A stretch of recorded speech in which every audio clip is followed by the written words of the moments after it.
Nginibingelele, ngicela ukuthi-ke niphinde ni-subscribe. Namhlanje-ke ake sikhulume ngokuthi kuyini ukuzalwa umbethe. Ngaphambi kokuba ngiqhubeke ngiyathemba ukuthi sesi-subscribe-ile ukuze ngokulandelayo singaphuthelwa. Ukuzalwa wembethe, usuke-ke lapho ugqoke okuthile noma wembethe okuthile emzimbeni wakho. Kanti-ke okubalulekile uyazalwa umbethe izidalwa, umbathe ingubo oyiphiwe amadlozi, umbathe izinhlanhla, umbathe amacala nobubi babazali. Kuhlukahlukene nje impela kodwa kuthiwa yini? Usuke uzelwe umbethe.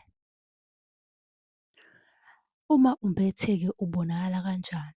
Abaningi bebewubuza lo mbuzo ukuthi umuntu ozalwe mbethe ubonakala kanjani. Uzalwa nento-ke ejwayelekile, engajwayelekile, emangazayo, emangaza abaningi. Abaningi basho khona ukuthi indlela osuke uzalwe ngayo iyahluka. Uma uphuma nje esibelethweni kuyahluka akufani nakwabanye. Abanye kuyenzeka-ke uzalwe ney'nwele ezimhlophe okanye uzalwe nezinyo noma amazinyo, ube namazinyo. Kwesinye isikhathi uyaba-ke neminwe edlule le esinayo, uthole ukuthi singaphezu kuka-5 esandleni esisodwa okanye ezinyaweni. Kwesinye isikhathi abanye-ke bayaba nobulili obubili, uthole ukuthi-ke umuntu usenobulili bentombazane nobulili bomuntu besilisa. Okanye-ke niphume nibe babili, lokho-ke kuthiwa amawele. Amawele vele-ke abizwa ngamakhosi asuke eyisibusiso. Kwesinye isikhathi kuyenzeka-ke uphume uwumuntu wesilisa kodwa uthole ukuthi izwi lakho alikufaneli lobo bulili lobu onabo, yabo.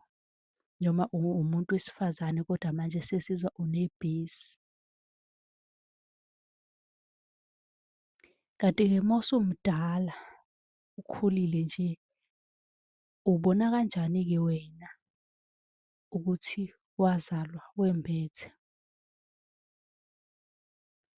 Kwesinye isikhathi uma ufika phambi kwabantu abaningi uyasindelwa emahlombe, awuthandi ukuhlala nabantu abaningi, uphupha iy'lwane zasekhaya, uphupha izinja, izinyoka, amabhubesi nezindlovu, iy'mpangela, iy'nkukhu, amabhubesi, yingwe. Kwesinye isikhathi uphuphe amanzi noma ngithi izilwane zamanzi. Kwesinye isikhathi uyavalekelwa, uthole ukuthi izinto zakho ziyavaleka kodwa ube namaphupho. Kwesinye isikhathi uzizwa ngathi nje ungamemeza, uyabo. Uthole ukuthi uwumuntu ohlukile, awuy'thandi izinto ey'thandwa abanye abantu. Abanye abantu babona kanjalo-ke, ubukeka nje ngendlela ehlukile kwabanye abantu. Ngiyacabanga ukuthi-ke siphendulekile sonke ngale nto-ke yokuzalwa wembethe. Uma unombuzo sicela ukusibuze kwi-comment sizokwenzela eyakho ividiyo. Kanti-ke ningakhohlwa uku-subscribe-a nisilandele ku-TikTok. Ungabuza noma umuphi umbuzo onawo uzothola impendulo. Nisale kahle.